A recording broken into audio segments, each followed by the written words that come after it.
Olá pessoal, tudo bom com vocês? Bom, antes da gente começar a aula de hoje, eu gostaria que vocês assistissem os vídeos das aulas anteriores, tá? O vídeo que fala sobre o imperialismo estadunidense na América Latina, o vídeo que fala sobre o imperialismo europeu na África, a chamada Partilha da África, e também o vídeo que fala sobre o imperialismo europeu da Inglaterra principalmente, lá na Ásia, tá? Na Índia e na China principalmente, tá? Eu vou deixar aqui para vocês o link para esses vídeos. Assistam porque é fundamental conhecer todo esse processo para entender bem o tema da aula de hoje, tudo bem? Bom, hoje é dia de falar de Primeira Guerra Mundial. Vamos lá, pessoal?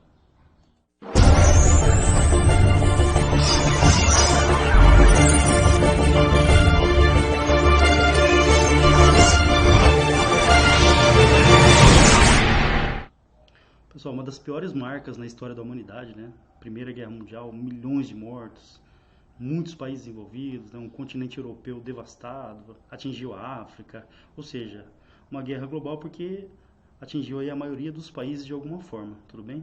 Por isso, Guerra Mundial. Só que é o seguinte, ó, para entender a guerra, a gente tem que entender o contexto, né? Por que a guerra aconteceu, tudo bem? Então, assim, ó, a guerra é resultado de um processo histórico longo, tá? Que começa ali na segunda metade do século XIX. Bom, a gente já viu isso em outros vídeos. Ó. Os países europeus eles estavam vivendo o que a gente chama de Bela Época. O que é a Bela Época? Um período marcado pelos avanços das revoluções industriais, da primeira e da segunda. Na Europa, principalmente, né, a população aproveitava os avanços, as novas tecnologias que surgiram a partir da Revolução Industrial. Então a gente tem o telefone, né, que vai revolucionar para sempre as comunicações. A gente tem os carros motorizados, né, motores a explosão, a gasolina. Os primeiros aviões, né, então começam a surgir os primeiros aviões. Lembrando que o avião é uma invenção brasileira, né, do Alberto Santos Dumont. E também, esse é um ponto de atenção, um período de grande expansão industrial, inclusive da indústria bélica, para tudo. O que é indústria bélica? Indústria de produção de armas. Ora, a gente teve avanços nas comunicações, nos transportes, né? Novos navios, né? Carros, aviões, mas também tivemos avanços nas armas. Então surgem as metralhadoras, lança-chamas, armas muito mais eficientes.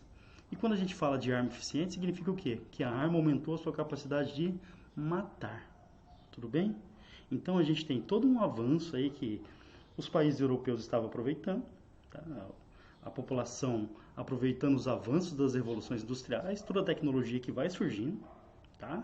E a gente tem também um avanço na produção de armas, armas melhores, armas mais eficientes, ou seja, armas que aumentaram a sua capacidade de matar. Então esqueçam aquelas guerras do passado, né? Confrontos com espadas, né? Com canhões, aquela arma que você tem que carregar com pólvora, depois socar, até dar o tiro, por exemplo, não é isso?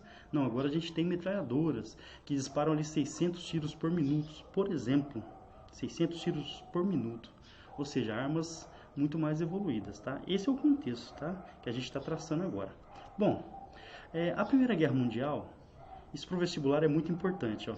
Ela é resultado, portanto, de um processo histórico. Aí a gente tem aqui, fiz um resuminho para vocês, ó. Os países europeus eles tinham rivalidades históricas, a gente vai ver mais em detalhes. Então, os países europeus, entre eles, existiam muitas rivalidades. Por exemplo, tinha a rivalidade entre França e Inglaterra, Guerra dos 100 Anos. Vai ter entre França e Alemanha agora. Tá? Ali na região dos Balcãs, na Europa, né, muitos povos, muitas etnias na região, eles viviam brigando por territórios também. Ou seja, a Europa ela é marcada por rivalidades históricas entre seus países. Ó, pessoal, a gente está traçando o roteirinho da guerra. Outra rivalidade importante é a rivalidade econômica. Como a maioria dos países estavam se industrializando, eles estavam brigando por quê? Por mercados consumidores, por novos territórios, por fontes de matéria-prima. Ou seja, os países europeus eles vão começar a disputar territórios fora da Europa também, né? Na chamada Partilha da África, na Partilha da Ásia. Tudo isso vai acirrando as rivalidades entre os países europeus. Então, repetindo, entre os países europeus já existiam rivalidades históricas, então disputas entre eles, econômicas, por territórios. Essas rivalidades econômicas também saem fora do continente europeu, chegam na África e na Ásia. Lembrando, eles estão disputando territórios. Outra coisa importante, ó, a Alemanha e a Itália, elas se formam como países bem depois dos outros. Isso vai fazer com que eles entrem mais tarde, né, nessa disputa por colônias, por exemplo. Então a gente tem um cenário aqui de rivalidades. Rivalidades. A gente pode chamar esse cenário de choque de imperialismos. Ó, atenção ao termo, tá? Então aqui traçando o roteirinho da Primeira Guerra Mundial. Rivalidades históricas entre os países europeus, rivalidades econômicas, disputas por colônias, disputas por novos territórios, por fontes de matéria-prima, por mercados consumidores cativos na África e na Ásia. São rivalidades econômicas. As rivalidades econômicas vão virar rivalidades políticas, que vão gerar um conflito militar. Então esse é o roteirinho da guerra. Então apareceu lá no vestibular para você. Quais foram os fatores que causaram a Primeira Guerra Mundial? Então qual é o motivo da guerra? Rivalidades históricas entre os países europeus, rivalidades econômicas, disputas por territórios na África e na Ásia. Essas rivalidades econômicas acabaram levando a rivalidades políticas que terminaram num conflito militar. Então, ó, choque de imperialismos, choque entre os países imperialistas europeus. Esse é o roteirinho que vai levar à Primeira Guerra Mundial. Ok, pessoal? Bom, aqui a gente tem um exemplo dessa rivalidade, ó, a chamada Guerra Franco-Prussiana, que foi uma guerra que envolveu França e Prússia. Lembrando que a Prússia é a atual Alemanha, tá? Então, depois da unificação, o nome Alemanha, mas a Prússia, que era o maior país ali da região da Alemanha, essa guerra que envolveu França e Prússia durante a unificação alemã, foi por essa região que está marcada aqui no mapa, está até circulada já. Uma região conhecida como Alsácia-Lorena. O que tinha de importante nessa região? Uma região muito rica em minério de ferro, em carvão mineral. Carvão mineral, fonte de energia importante.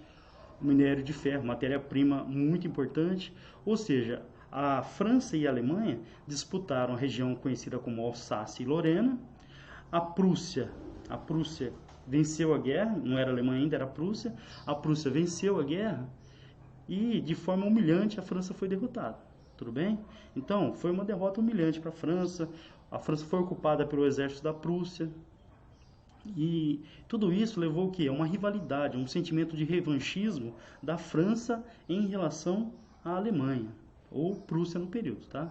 Lembrando, essa guerra ocorre no período de unificação da Alemanha, que ainda era a Prússia, certo? Bom, depois da unificação, a Alemanha ela vai passar por um grande desenvolvimento econômico, hein? Atenção a isso. Ó. Depois da sua unificação, depois da Guerra Franco-Prussiana, vencida pela Prússia, a atual Alemanha, esse país ele começou a crescer muito rápido. E cresceu tão rápido que ameaçava, inclusive, a hegemonia inglesa. Eles investiram muito em navios, né, em marinha mercante, navios de guerra também. Então a Alemanha vai se tornando a principal potência da Europa, rivalizando com a Inglaterra na época. Então aqui a gente tem um cenário de revanchismo entre Alemanha e França. Esse revanchismo também vai atingir a Inglaterra porque o revanchismo econômico. A Alemanha estava crescendo muito e ameaçando aí o domínio inglês, o domínio econômico inglês. Bom, a gente fala também das rivalidades nessa região, acompanha a setinha. Essa região aqui, que é conhecida como Península Balcânica, a região dos Balcãs, ela tem uma série de povos e etnias na região que viviam disputando territórios, tá? Tem também ali o Império Otomano, tá? Mas a Áustria, aqui no centro do mapa, o Império Austro-Húngaro, no caso, ele tinha pretensões de expandir o seu território na região. Tá? Então, disputas por territórios ali na região dos Balcãs também ajudam a explicar o conflito que a gente conhece como Primeira Guerra Mundial. Bom, pessoal, diante de todo esse cenário de rivalidades entre os europeus, adivinha o que as potências europeias resolveram fazer?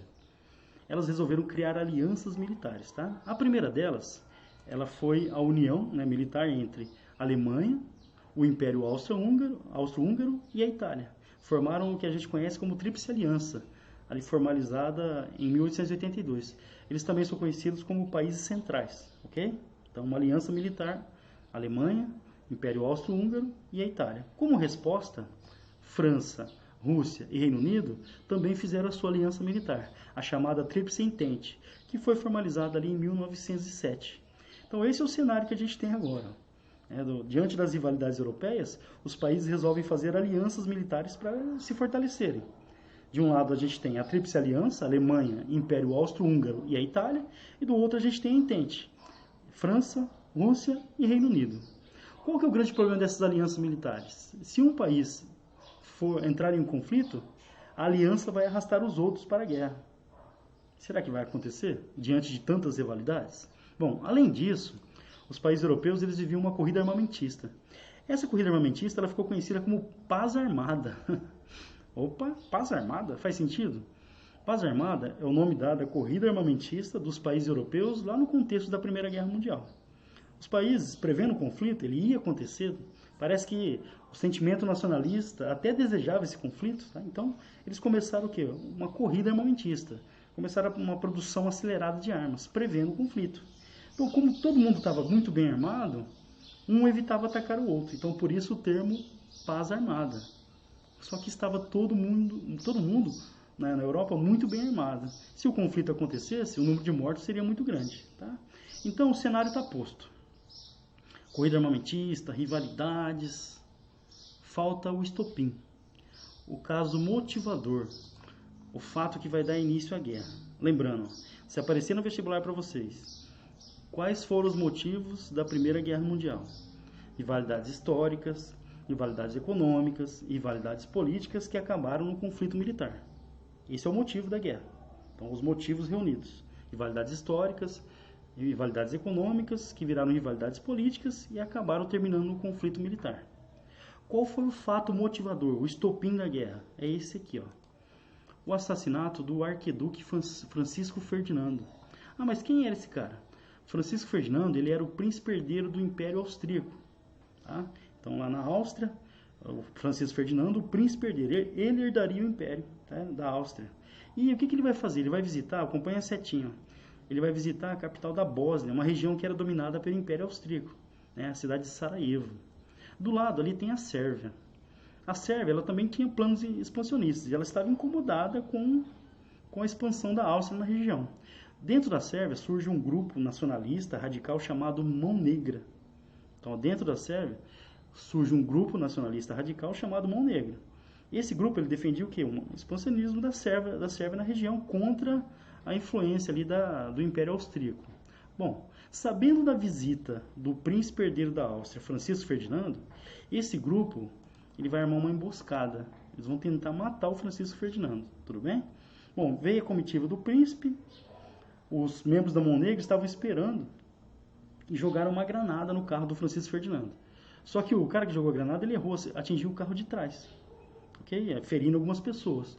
O Francisco Ferdinando, a comitiva seguiu viagem e pensa que ele foi embora da cidade? De jeito nenhum.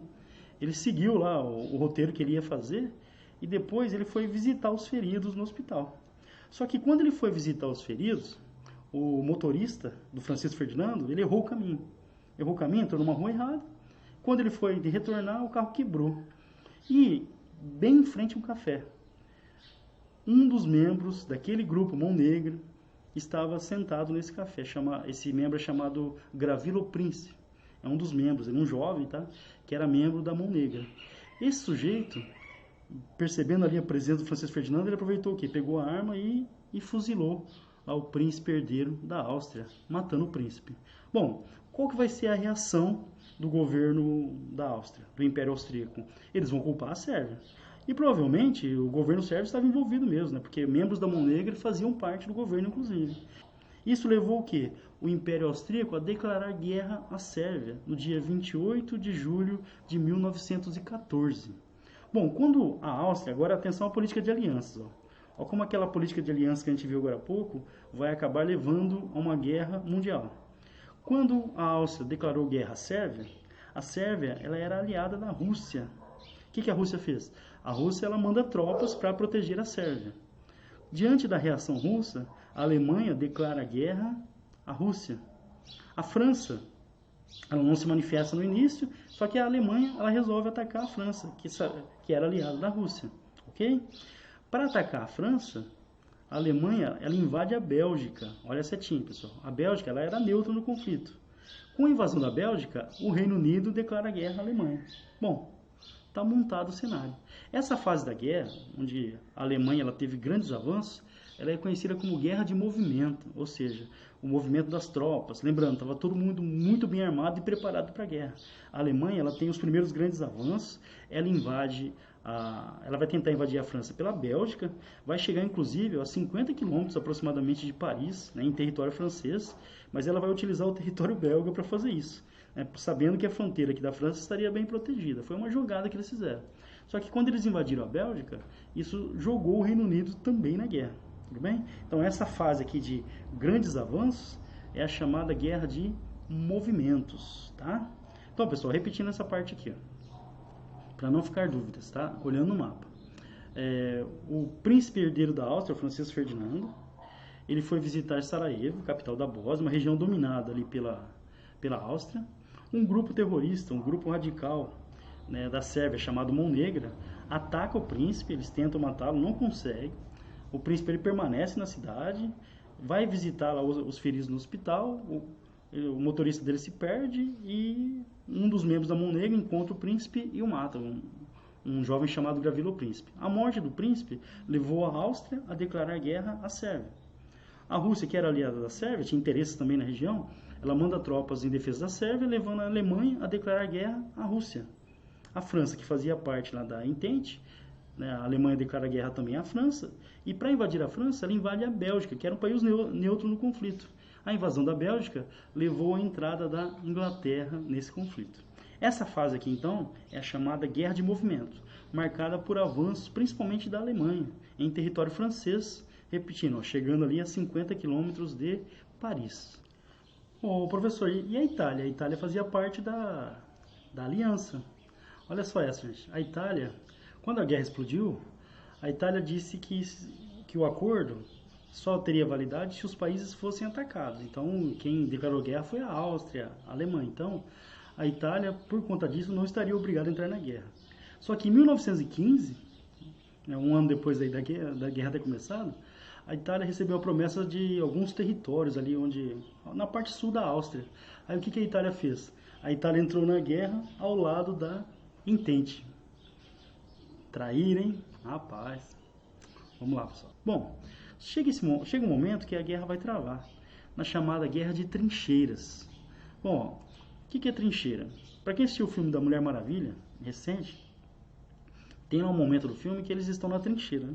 A trincheira é um buraco no chão, então eu faço um buraco desse lado, o inimigo faz o buraco do outro. Aí a gente coloca saco de areia, coloca arame farpado, coloca mina, então você tem aquele espaço no meio ali que tem arame farpado, tem mina e tudo mais. E um fica apontando a metralhadora pro outro. Quem tenta atravessar vai ser baleado, vai ficar exposto, tá? Aí no filme da Mulher Maravilha, como ela é poderosa, né, ela tem aquele escudo, ela tem aquela braceleira, eles começam a atirar e não atingem. Mas na vida real, né, quem tentava avançar diante das trincheiras era executado. Então, é um momento em que a guerra ela vai ficar muito travada, a chamada guerra de trincheiras, tá? Outra coisa, a vida nas trincheiras era muito difícil. Tá? A vida nas trincheiras era muito difícil, por quê? O local era úmido, então dava muita doença nos pés, por exemplo, tinha rato, barato. Muitos soldados ficaram doentes porque passavam muito tempo nas trincheiras. Eram buracos apertados, com muitos soldados, conviviam com feridos, inclusive com mortos também dentro das trincheiras. Então esse é um momento muito dramático da Primeira Guerra Mundial, onde a guerra ficou travada. Dá uma olhada nos mapas, ó.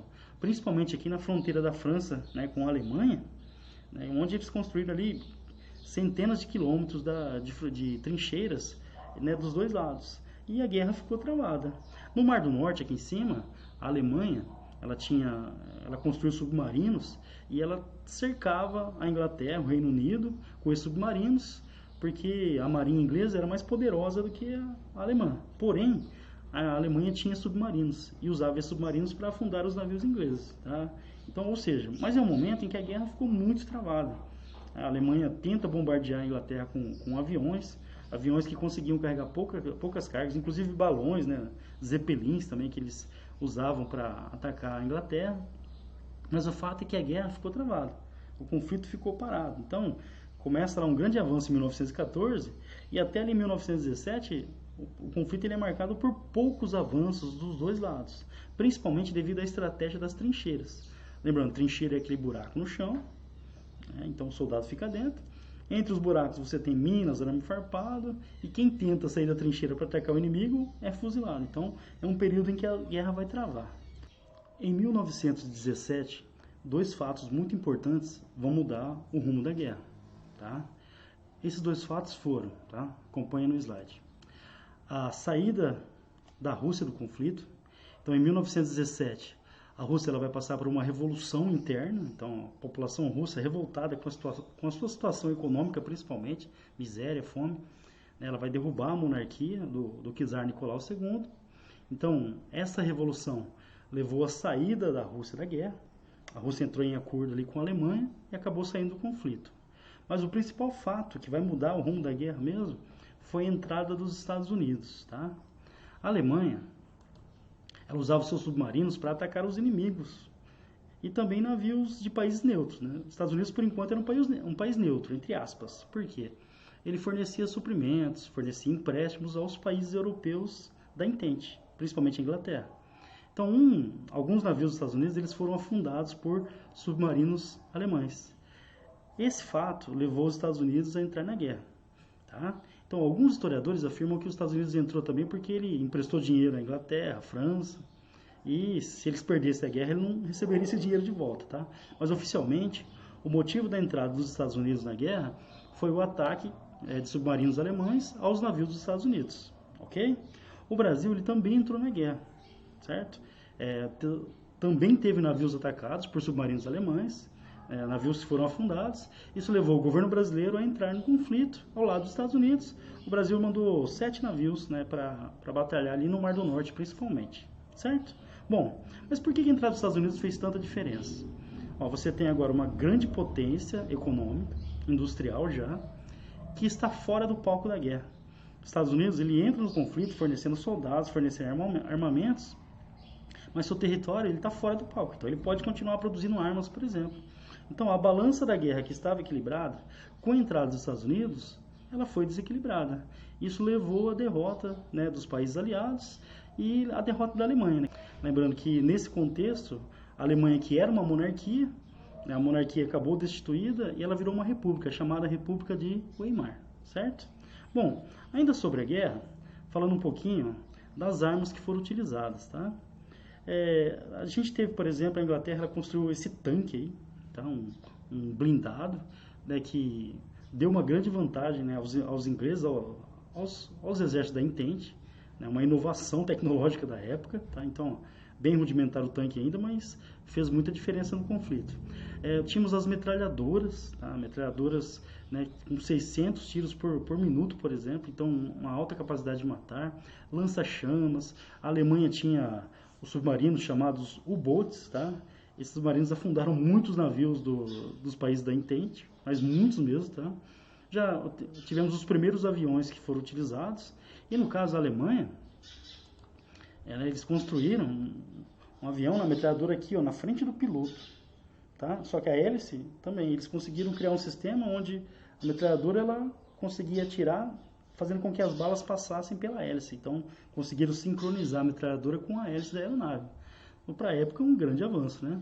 Outra coisa que foi muito utilizada, pessoal, foram as armas químicas, tá?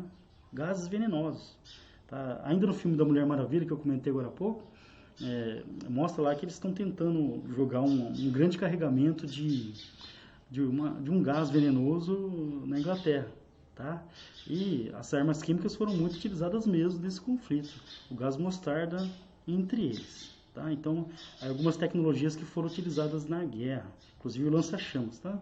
Bom, olha só o mapa da Europa. Aqui, ó, eu tenho o antes, né, de 1914 e o depois. Aqui no meio eu tenho o Império Austro-Húngaro, né, no mapa à esquerda, acompanha a seta. Perceba o que aconteceu com o Império Austro-Húngaro. Ele foi todo dividido em vários países, né? Então, a Áustria teve seu território reduzido, surgiu a Tchecoslováquia, a Hungria, então os dois separaram. Ali a gente tem a Iugoslávia embaixo também. Hoje a Iugoslávia também já não existe mais, ela foi toda dividida. O Império Otomano, né, ele também foi desmembrado, tá? O Império Otomano, que era gigantesco, ele foi desmembrado também. A Rússia perdeu territórios, tá? E a Alemanha também vai perder territórios, tá? Então, entre as consequências da Primeira Guerra Mundial, foi a modificação das fronteiras. A Áustria, por exemplo, o Império Austro-Húngaro perdeu boa parte dos seus territórios. Bom, como fim da guerra, foi assinado um acordo chamado Tratado de Versalhes. Aí, pessoal, para tudo, que quando tem perguntas sobre a Primeira Guerra Mundial, muitas vezes o que cai é sobre o Tratado de Versalhes. Então, esse é um ponto de extrema atenção. O Tratado de Versalhes foi o acordo de paz, o tratado que encerrou definitivamente a Primeira Guerra Mundial, certo? Bom, esse tratado, obviamente, ele foi imposto pelos países vencedores, certo? E adivinha qual que vai ser o país que vai sofrer as maiores punições? A Alemanha. A Alemanha, ela foi responsabilizada pela guerra, então ela sofre as punições mais pesadas. O Império Austro-Húngaro também sofreu, o Império Otomano também, mas a Alemanha vai ser a principal culpada da guerra, ok? Bom, as punições. Devolução da Alsácia-Lorena para a França, lembra? Naquela guerra franco-prussiana, a Alemanha tomou essa região da França, região rica em minério de ferro, em carvão mineral. O exército alemão ele ficou limitado a um número de soldados, 100 mil soldados no máximo. A Alemanha não poderia ter artilharia pesada, veículos blindados, aviões, nem navios de guerra. Ou seja, a Alemanha ela passa a ser controlada militarmente. Número de soldados reduzidos e ela não poderia ter alguns equipamentos de guerra, aviões, navios e artilharia pesada. Outra coisa importantíssima, a Alemanha ela tinha algumas colônias na África e na Oceania e ela perdeu todas essas colônias. Então, as colônias que a Alemanha possuía foram retiradas, foram tomadas pelas potências vencedoras. E ainda, a Alemanha teve que pagar indenização em dinheiro aos países que ela invadiu, por exemplo. Ou seja, teve que pagar indenizações em dinheiro aos países que venceram a guerra. Esse tratado é muito importante porque ele foi considerado pelos alemães uma humilhação. E um personagem que vai começar a aparecer agora, um tal de Adolf Hitler, ele vai usar toda essa humilhação que a Alemanha sofreu na Primeira Guerra Mundial para criar no povo alemão um sentimento de revanche, um sentimento de vingança contra alguns países europeus, entre eles a França e a Inglaterra. Tá? Mas isso a gente vai contar em uma outra história. Alguns números da guerra. Olha só. Foram construídos 4 mil quilômetros de trincheiras. Então, pessoal, olha só. 4 mil quilômetros de trincheiras, naqueles buracos onde os soldados ficavam, e o momento que a guerra ficou muito travada. 110 mil toneladas de gás venenoso que mataram ali 500 mil pessoas. Os submarinos da Alemanha, os U-boats, né, da Alemanha, eles afundaram 5.554 navios. Ouviram o número? 6,6 milhões de civis foram mortos, 2 milhões só na Rússia. Lembrando que na Segunda Guerra Mundial, a Rússia é o país que também vai ter mais mortos. 8 milhões de soldados morreram. Isso dá uma média de 6 mil soldados por dia.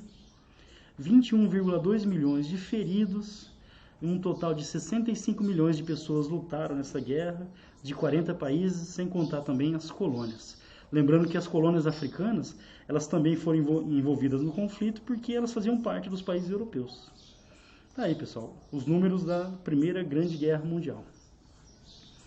Muitos mortos, né, pessoal? Muitos mortos. Lembrando que a motivação para essa guerra foi econômica, as rivalidades entre as potências europeias. Tudo bem? Bom, qualquer dúvida, página no Facebook do professor Fábio Faizan, conta no Instagram, @professor Fabião, no Twitter, @professor Fábio Faizan.